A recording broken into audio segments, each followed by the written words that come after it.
All right, let's get started. So I'm first going to just go through a review of what we've done so far. What's the story so far?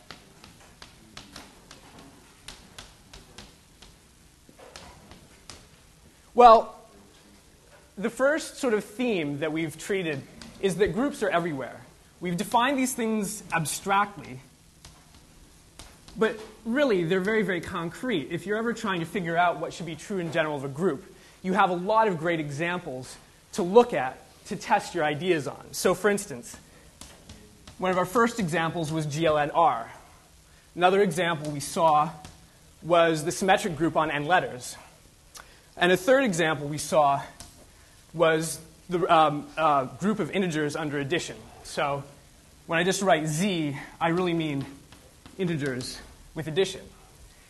And another of the themes that we hinted at but haven't treated in detail so far is that these things arise as the structure-preserving bijections of something. So what are the structure-preserving things here? Well, this is the structure-preserving bijections for our n with its linear structure.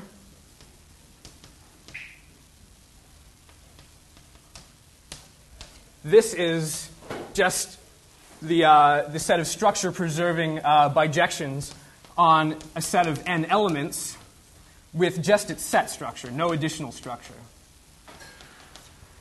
And z, there are a lot of ways of sort of realizing z as the symmetries of something. So another sort of thing that we'll be talking about is symmetries of geometric objects. So this is just a hint of something that I'm not going to treat in detail now, but which will be a recurring theme. If I take the sort of infinite directed graph where I have just a series of vertices, an infinite number of vertices extending out in both directions, and I just have directed arrows, then the symmetries of this thing, well, all I can do is shift it by a certain amount. Again, we'll treat that in greater detail later. Another theme we've discussed is that given a group, there are a whole bunch of other groups that sort of come out of that group. So making new groups out of old. And you should really think of this as being a very familiar sort of procedure. You've seen this sort of thing in great detail in linear algebra. You've seen subspaces of a given vector space, and that's the sort of thing that we saw with subgroups being part of a group. We saw things like the cyclic subgroup generated by an element. Well, that's sort of like having the vector space generated by a single vector. And there'll be a few other things that we'll see later in the course, like products of spaces corresponding or being analogous to products of groups. And then finally, something that I'll start talking about today. We know that stuff like Hom Rn has a vector space structure on it. Well, likewise, given a group, the set of morphisms between G and itself that are bijective form a group. And so we have a lot of analogies, and whenever you want to think about what's going on here, you can often think back. You can often use a lot of your intuitions from linear algebra. A third theme that we've looked at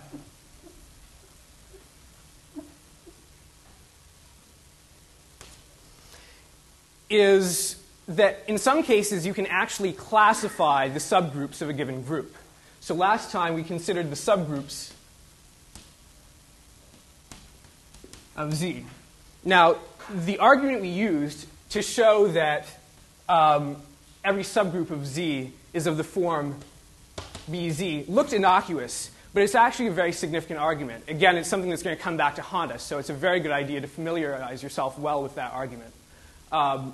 Just recall that basically what we did is we took a subgroup, we said, well, if it's non-zero, then there must be some smallest positive integer in it.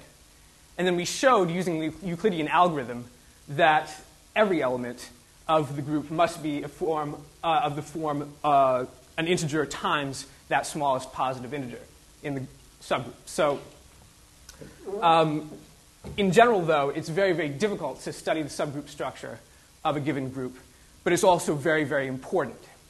And then another thing that we looked at was particular cyclic subgroups. So I'll just refresh your memory on that. So if I have a group, and I have an element of that group, I can consider the set of all powers of that element, and that forms a subgroup. So here are a couple of examples. If I take in GLNR, the element 1101, then, sorry, GL2R, thank you very much, N is 2. The cyclic subgroup generated by this thing, well, it's not hard to see that the powers of this thing all look like 1, N, 0, 1. This you can prove easily by induction, for instance. People who aren't familiar with mathematical induction, maybe you should see me after class. So this is ranging over all integers. So these are a lot of the sorts of themes we've seen so far. So when you have infinitely many elements in the cyclic subgroup generated by a given element, you say that that element has infinite order. Of course, quite often, elements will not have infinite order. Quite often, there will be just finitely many distinct powers of something. For instance, if I just take, again, in GL2R, minus the identity matrix, then this thing has order 2. I square it, and I get the identity matrix. Sorry?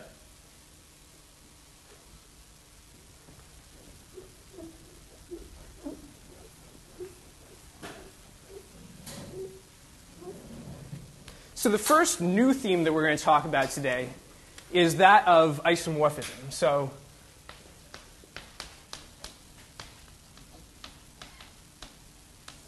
let's try a very sort of simple way of starting to understand isomorphisms. So let's consider a couple of different groups. So the first group, let's consider, call it G1. We'll make this plus or minus 1 plus or minus I, viewed as a subgroup of C star, which is notation for the non-zero complex numbers equipped with multiplication as the group operation. So it's just a very simple thing. I mean, this is just the powers of I, square root of negative 1, k running through k, 0 through 3. Another group we'll consider is the cyclic subgroup of S4, symmetric group on 4 letters, generated by something I'll call rho. And, well, here's a way of describing what it does. It sort of cycles the things around. It cycles them. So 1 goes to 2, 2 goes to 3, 3 goes to 4, 4 goes to 1. In a shorthand, we'll be introducing eventually. This might be written 1, 2, 3, 4. Now, you don't have to worry about that, but it's an easy way of just sort of coding what this permutation is. And it's not hard to see that, for instance, well, rho squared is certainly not either the identity or rho. You can see that because if you evaluate rho composed with itself, well, 1 will go to 2, 2 will go to 3. So rho squared takes 1 to 3, and certainly neither the identity nor rho do that. Likewise, rho cubed is not one of E rho rho squared by the same sort of argument, or just using what we've established already in inverting. I mean, if rho cubed equaled rho squared, then, for instance, rho would equal E, which isn't true. But because these things are just being cycled around, it's not hard to see that 1 will end up back at 1 after composing this permutation with itself 4 times, and likewise for 2, 3, and 4. So this is just the identity. So put another way, the multiplication table for this thing, E rho, rho squared, rho cubed, just looks like E rho, rho squared, rho cubed, then shift this row, rho squared, rho cubed, E, rho squared, rho cubed, E, rho, rho cubed, E, rho, rho squared. And that follows immediately from this. But that's exactly the same thing as the multiplication table for I.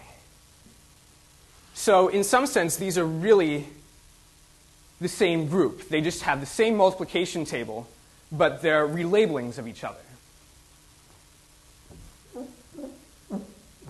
Is that fairly clear, or does anybody not see that?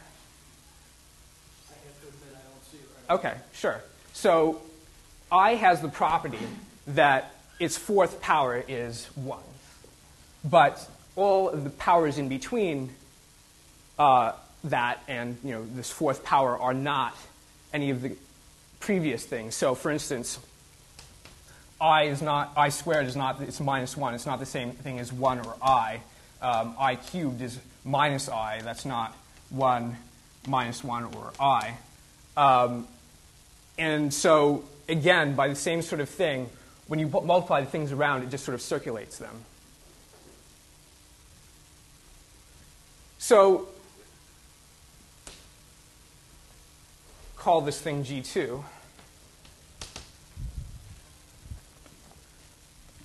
The idea is that G1 and G2 have the same multiplication table.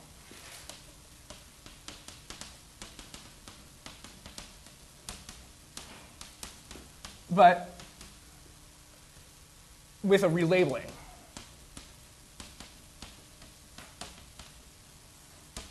So this idea of relabeling multiplication tables gets formalized in algebra under the name isomorphism. So I'll write down a definition now. Isomorphism. An isomorphism is a map between two groups, which is bijective, and such that it preserves the multiplication operation. So f of x times y is f of x times f of y, where, of course, over here, this is the multiplication in G1, and this is the multiplication in G2.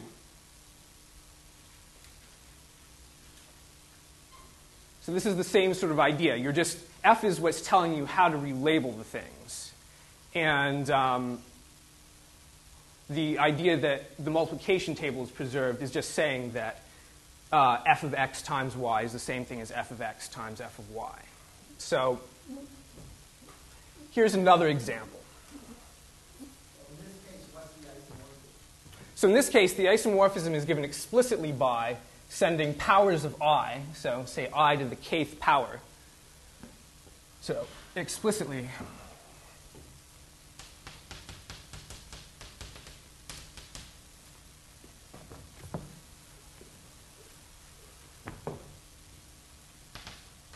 in our case, I send the kth power of I to the kth power of rho. So 1 gets sent to the identity, I gets sent to rho, I squared gets sent to rho squared, I cubed gets sent to rho cubed. Yeah, so f of I to the k equals rho to the k.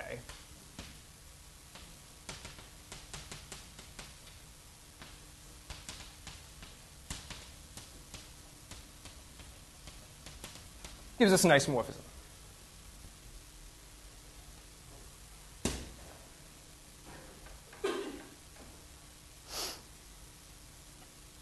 And a more general fact, which is a very good exercise, which I believe is included in the exercises for today, which I'll put up on the board at the end of class, is the following. So I'll write it as a fact now, and I'll leave part of the thing unproved, and the exercise will be to fill in the gap. So I'm going to use some words, and then I'll explain exactly what I mean by them. So every cyclic group of order n, or every two cyclic groups of order n, are isomorphic. So definitions. A cyclic group is just a group such that there is some element in it which generates the entire group. And isomorphic, well, we say G1 and G2 are isomorphic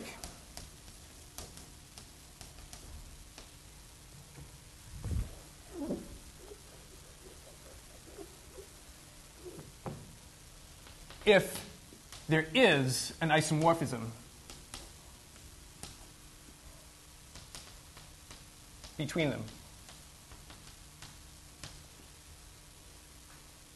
And we'll see shortly that if there's an isomorphism going one way, there's certainly one going the other way, and this turns out to be a good equivalence relation. But we'll see that later. But how do we see that? Well, in brief, and again, you finish this off in the assignment, in the problem set. If I have G1 and G2, and they're both cyclic of order n, and I have elements x1 and x2 that generate, then the map f from G1 to G2, taking the kth power of x1 to the kth power of x2, you can show is a well-defined bijection. Specifically because x1 and x2 have the same order, and that's what the exercise is about. And the preservation of multiplication property is fairly straightforward. That follows just from the fact that if I have x1 to the n times x2 to the m, so f x1 to the n, x2 to the m, well, that's f x1 to the n plus m, that's x2 to the n plus m, and that's x2 to the n times x2 to the m. So really all there is to check is that this thing is a well-defined bijection. Now, let's talk about something which isn't cyclic. Oh, yeah? Is there a cyclic group of order n for every n? It turns out there is one. And it's not hard to construct one inside of Sn by just taking the cycle. So in Sn, so the question is about, is there always a cyclic group of order n? Well, in Sn, the cycle, the permutation, taking 1 to 2, 2 to 3, etc., on down, n minus 1 to n, and then n back to 1, it's not hard to show has order n. And so the group generated by that is a cyclic group of order n. Yes, your question? Can you pause for a second? Absolutely.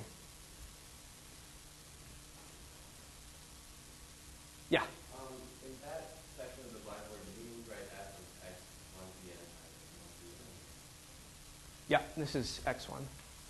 Absolutely.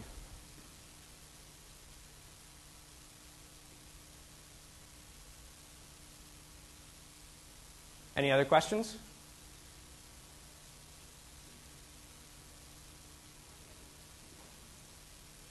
Yeah. On the SN thing that you were right there, that was to show what is that? So in Sn, there's certainly a permutation that looks like this. This is permutation. And call it sigma sub n. And the question was, is there always a cyclic group of order n? And so it turns out there is, because if I take this permutation in Sn, and I consider the cyclic subgroup of Sn generated by this sigma n, then this thing has order n.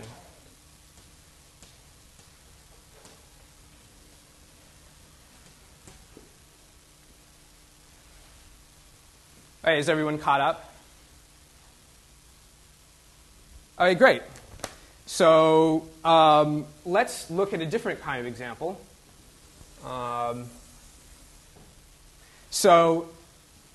Example.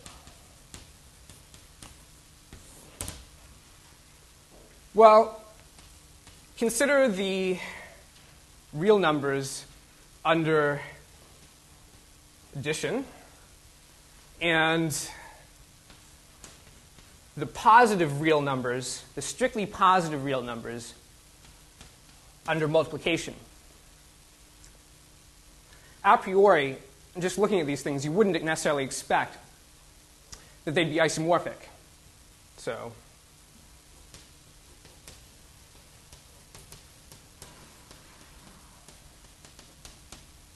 but does anybody see something that witnesses an isomorphism? Yeah.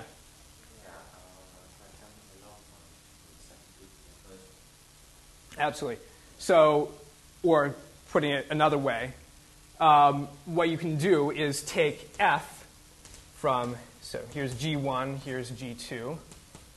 F from G1 to G2, define it by f of x is e to the x. Well, we know because of the existence of the logarithm, this is certainly a bijection, has the right image and everything. And also, we know just by basic math that e to the x plus y is e to the x times e to the y. So it preserves the group structure. It preserves the multiplication table. So this is an example of a pair of isomorphic groups that are not finite and are not cyclic.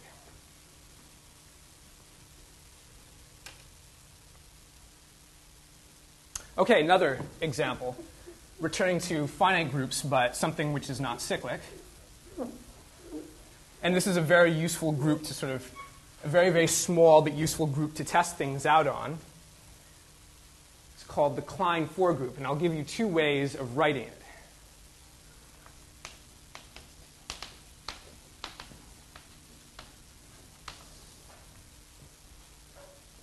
So the first way I'll write it is as a subset of S4. So two ways to write it.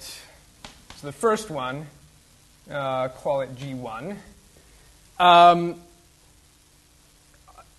have just the identity, E. I'll take something, I guess I'll call tau 1, and I'll define it as follows. It'll take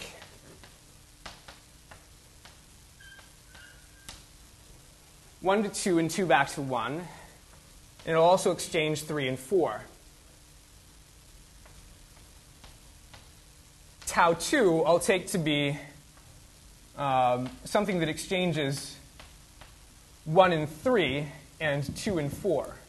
So 1 goes to 3, 3 goes to 1, 2 goes to 4, 4 goes to 2. Is that clear? And the final element I'll take is tau 1, tau 2. And just by tracing through these things, so first I look at what tau 2 goes to 1, does to 1, say. So tau 2 takes 1 to 3, and then tau 1 takes 3 to 4. So 1 goes to 4. And if I just keep on computing these things this way, I find that 4 goes back to 1, 2 goes to 3, 3 goes to 2. But it's also easy to verify that if I reverse the order, if I take tau 1, if I apply tau 1 to something and then tau 2 to the result of that, then I get exactly the same thing. So just a sort of linguistic point here. we say that these things commute. Tau 1 and tau 2 commute because tau 1, tau 2 equals tau 2, tau 1.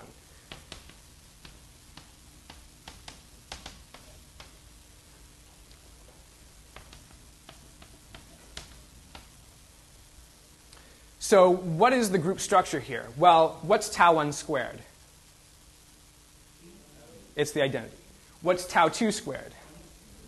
What's tau 1, tau 2 squared? Exactly.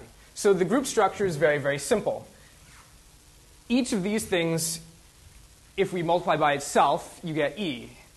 Obviously, if you take E by any of these things, you get whatever you multiplied by back. And if I multiply tau 1 by tau 2, I get tau 1, tau 2, or tau 2 by tau 1, I get the same thing. What about if I multiply tau 1 by tau 1, tau 2? Exactly. So if I take any of these things of order 2 and I multiply them by each other, I get the third. So here's another way of writing the group.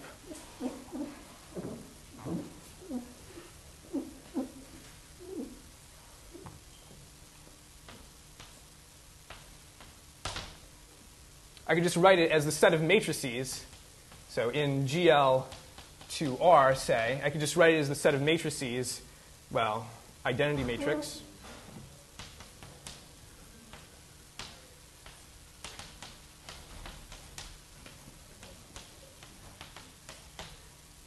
Where I just change the entries here to minus ones. So certainly these have the same relevant property.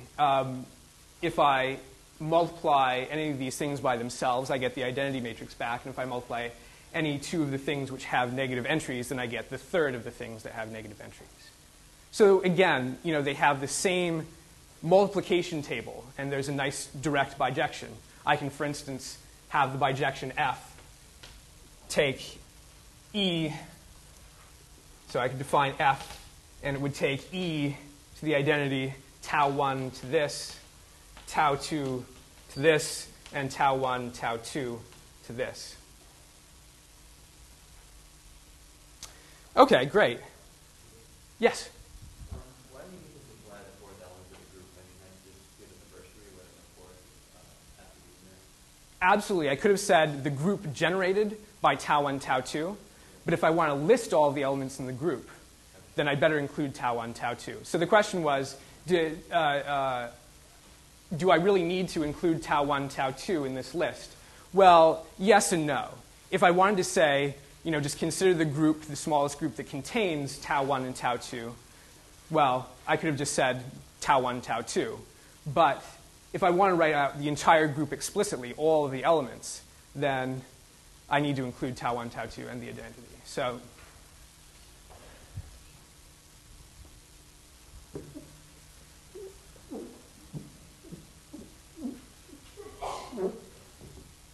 okay, so non-example.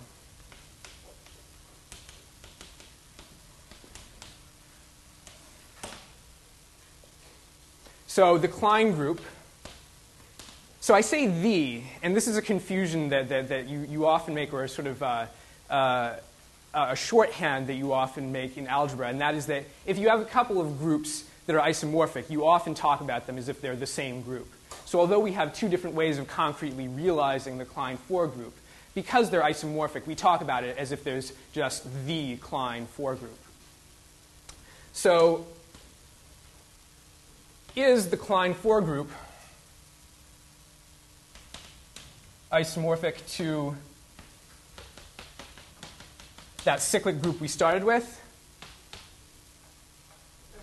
Yes, absolutely. Pardon me? Is there a symbol for the Klein group? I mean, it's not very the question is there a symbol for the Klein group? Different texts will often have different shorthands for it before there's a more sophisticated notion introduced. But yeah, later on we'll see that there's a sort of simpler way of writing it in terms of things which do have a notation. So just as a preview, it's a product of two cyclic groups of order 2. Yes, Peter. I think Artin might use the notation V for the Klein 4 group. So, but if you look in other texts, I'm not sure that it'll have the same notation. But yeah, Artin might use that notation. But so, are these things isomorphic? No. What's an easy way of seeing that they're not isomorphic? Yeah? Exactly. It has, so an easy way of seeing this is that I has order 4, whereas the Klein group only has elements of maximal order 2. So here are some very, very simple ways of checking whether things are isomorphic. So no, the former doesn't have elements of order 4, whereas this does. Has 2 of them, I and minus I.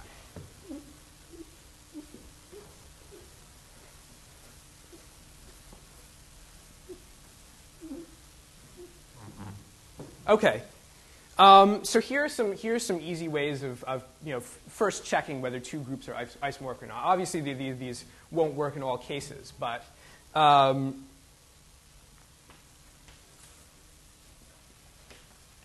properties to test whether groups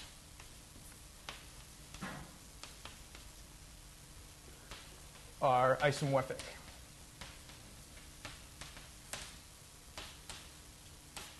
So the first one I'll list is that they have the same order.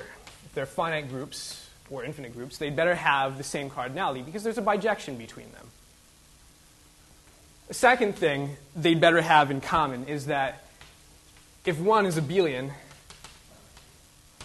the other had better be abelian, and vice versa. And then the third quick thing that you can easily check in a lot of cases is that G1 and G2 had better have the same number of elements of every order. Yes? Isn't the cardinality of the group just the number of elements in it? That's, yeah, cardinality is right. So cardinality is a synonym for number of elements. And there's another term we use, the order of a group.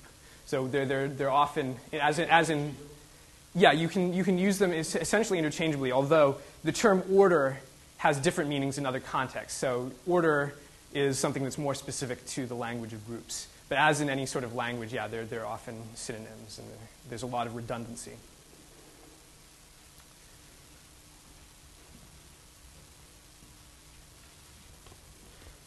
Okay, so we mentioned earlier that given any group G, we can construct another group out of it by taking its symmetries.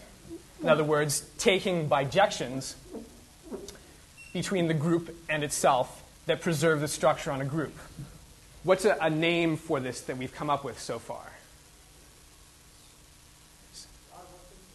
Exactly. So last time we saw the term automorphism, but today we use the term isomorphism. So an isomorphism between a group and itself is called an automorphism. So here's another example, or here's another sort of construction. So given G, we can construct the set denoted aut G. So these are called automorphisms, which is just a shorthand for isomorphisms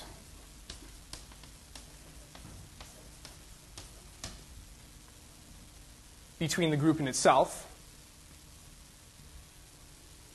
So this is the set, well, as I said, of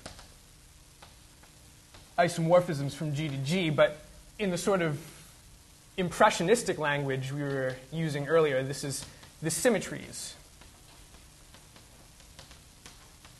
of G, or the structure-preserving maps of G. Structure-preserving.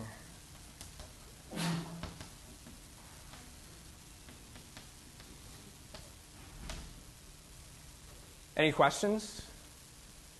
Okay, so there's something that we haven't verified that we really ought to verify. So I called this a group. this is a little problematic. I mean, we know certainly that composites of isomorphisms are isomorphisms because certainly the composite will still be a bijection. And if you have, say, f and g isomorphisms, then f of g x, y is f of g of x, g of y, which is f g x, f g y. And the identity is certainly there. We have just the usual identity map from G to itself, and that's certainly an isomorphism. But we're missing something, and that is that inverses are still automorphisms. And that's easy to verify, but it's something you certainly need to verify. And I'll give as an exercise. It's extremely easy, but I'll list it as one of the exercises to prove that this thing is a group. So the thing you need to verify, the last remaining thing to verify, exercise in problem set, show that the inverse of an automorphism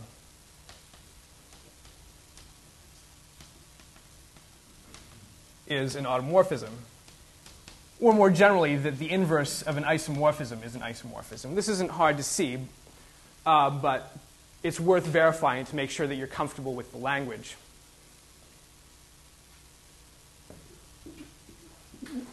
So it's going to be one of the problems I list amongst the things from Artin.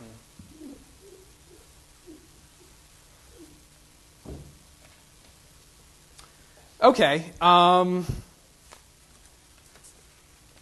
Let's move along to something a little different. So far we've talked about bijections which preserve the structure of a group, that preserve the multiplication operation. But I'm going to introduce a sort of generalization of this idea, things called homomorphisms. So for instance, the determinant map from, say, GLN R to R star, which, again, per our previous notation, is the non-zero elements of R with multiplication as the group operation. Well, it's certainly a well-defined map, and we know that the determinant of AB is the determinant of A times the determinant of B by basic linear algebra. Is this thing an isomorphism? No. What's an easy way of seeing that it's not an isomorphism? Sorry? Yeah, go ahead. It's not one-to-one, for example. Well, so yeah, I mean, there are a lot of easy ways of seeing that in fact, GLN and R star can't possibly be isomorphic, one of them being, for instance, that this is abelian and this is not. So certainly det is not one-to-one. And in fact, there can't be any isomorphism between GLNR and R star. But nonetheless, it does preserve the group structure. There can be bijections. In fact, these two have the same cardinality, but you can never show that they have the same group structure. So the question was, could there be bijections? Yes, there certainly can be bijections, but they'll never be isomorphic as groups. Yeah. Okay.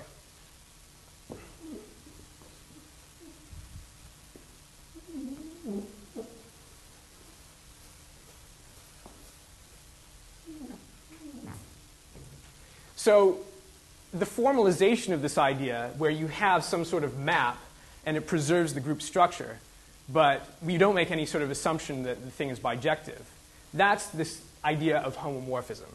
So the formalization, homomorphisms are maps F between groups such that f of x times y is f of x times f of y. And so, can people give me examples of homomorphisms? Well, so we've seen, yes, go ahead. Every isomorphism. Exactly. Every isomorphism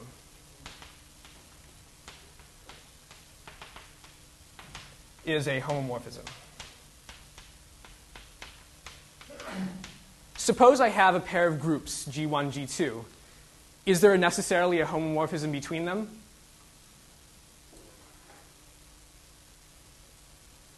Does anybody have any ideas? Yeah, go ahead. No, because they cannot say the same order. Well, that would be a problem if I were asking, is there always an isomorphism between groups? But homomorphisms, we don't know, preserve things like the order of a group. How about mapping everything to the identity? Absolutely. So there's always a trivial homomorphism between any two groups. Trivial homomorphism.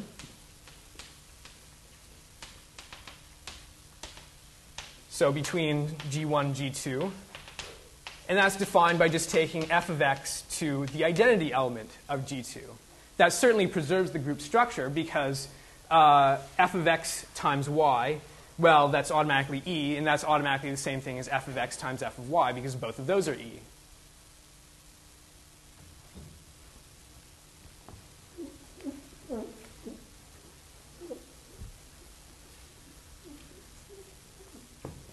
So on Wednesday, we talked about S3 as if it were a subset of Sn.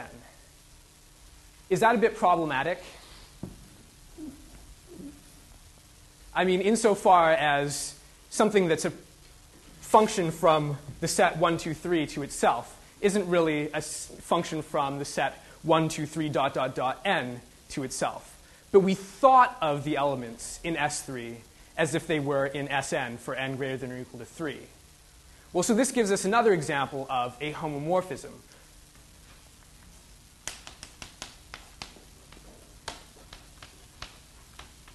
Because what we really were doing is we were taking things in S3 and we were giving them just the identity structure on 4 dot, dot, dot, n. And the whole point was that because of our sort of intuition about these things, we know that the same group structure that was on S3 is going to be preserved onto whatever the image of this map was. So we had S3 to Sn for n greater or equal to 3. Well, what we did is we took some permutation rho in S3 and we redefined the thing. So rho 1, rho 2, rho 3, according to how they're given. And then rho k be just k for k equals 4 dot, dot, dot, n. So this is certainly a new permutation. This is something in Sn. But it's easy to verify that this thing preserves the group structure because all we're really doing is we're just saying leave the thing to be the identity on 4 through n and do the things on 1, 2, 3 as before.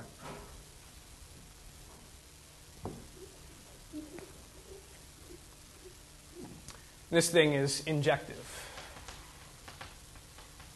So far, only isomorphisms we've seen. We've only seen injective homomorphisms in the case of isomorphisms. But here's an example of an injective homomorphism, which is not an isomorphism. Are there any questions?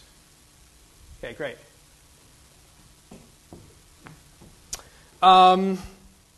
Here's another example.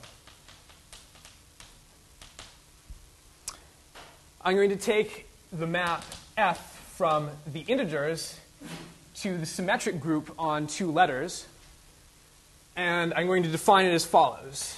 I'm going to take all of the even numbers to the identity element, and I'm going to take all of the odd numbers to the transposition in S2 that we introduced on Wednesday or Monday. And it's pretty easy to see that this preserves the group structure because if I add evens to evens, then I get evens. If I add odds to odds, I get odds. And if I add evens to odds or odds to evens, then I get odds. So this thing is certainly a homomorphism. It's well defined. And it's another sort of example of a homomorphism. And it's going to be a sort of nice replicated example. We're going to see this sort of thing again and again.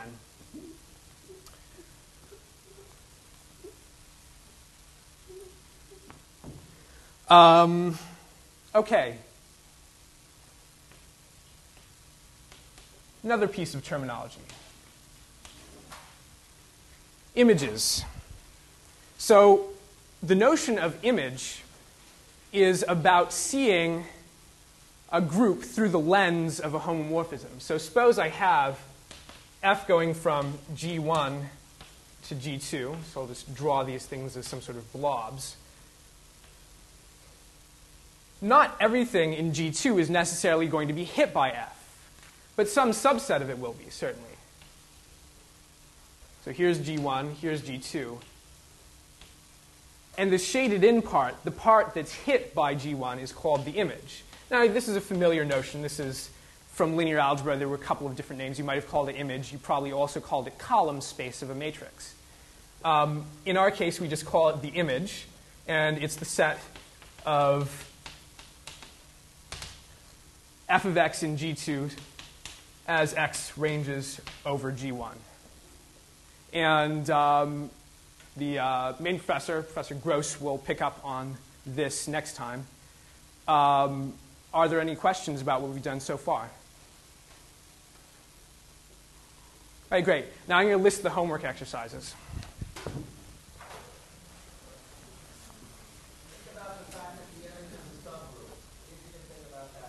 It's actually it's on the problem set.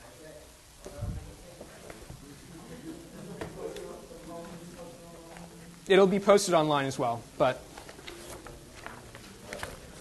So a couple of these you've seen already in more or less detail in class today, but it's still a very good idea to work through the details of it.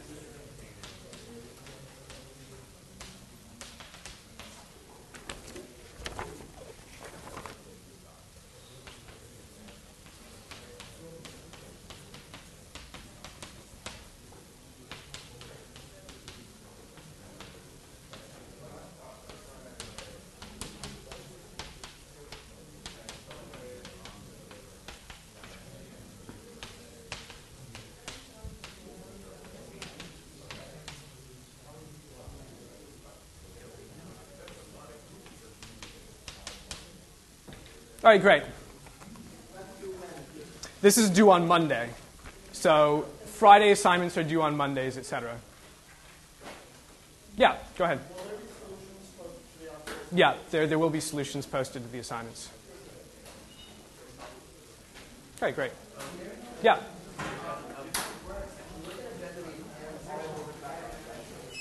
All right, so the way this is going to work, at least for the beginning, for the first while, is that you won't necessarily get your homework back on the next lecture after you handed it in, but in general, you'll be getting your homework assignments, accumulated homework assignments back on Wednesdays.